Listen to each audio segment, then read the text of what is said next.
هنا المكان اللي قضى فيه اسماعيل ياسين آخر أيامه، في عمارة رقم 138 في شارع 26 يوليو في قلب منطقة الزمالك جنب صية الصاوي. تعال نكتشف المكان مع بعض كده من بره.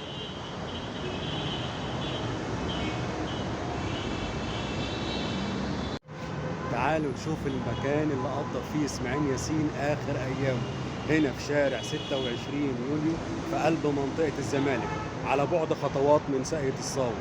هنا المكان اللي قضى فيه اسماعيل ياسين آخر أيامه. يلا بينا نشوف المكان.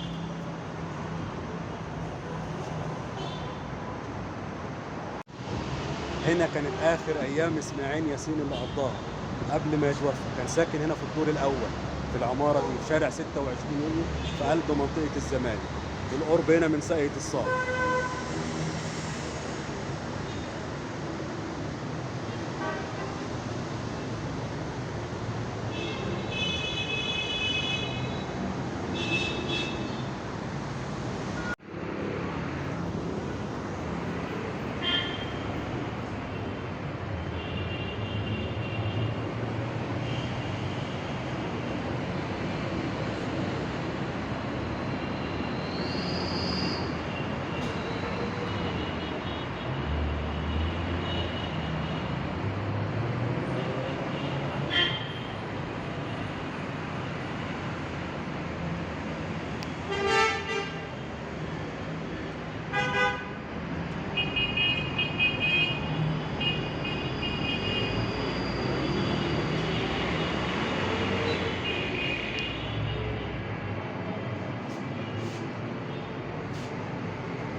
الفنان اسماعيل ياسين هرب من منطقة السويس من أبوه، كان غفران كان.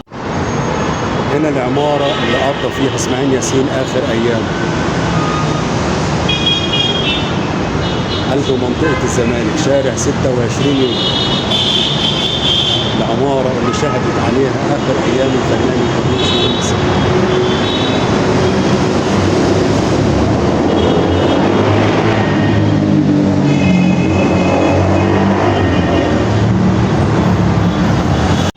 هنا عاش اسماعيل ياسين ابو ضحكه جنان اللي جه من السويس طمعا ان يكون مطرب. طبعا شاءت الاقدار انه ما يكونش مطرب ويكون ممثل ويتحفنا بفنه ويكون هو كوميديان مصري الاول. جه مصر هنا واتولد سنه 1900.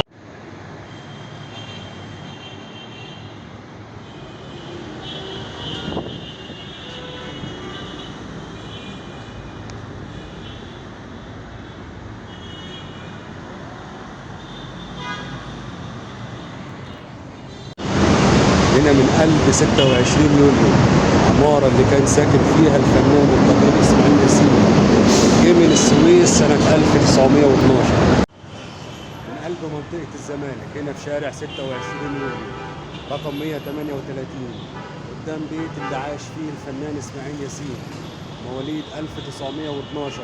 الشاب اللي جه من مدينة السويس طمعا انه يكون مطرب. طبعا شاءت الاقدار انه يمتعنا بفنه الجميل ويبقى اجمل فنان كوميدي في مصر والعالم العربي. ده البيت اللي كان ساكن فيه.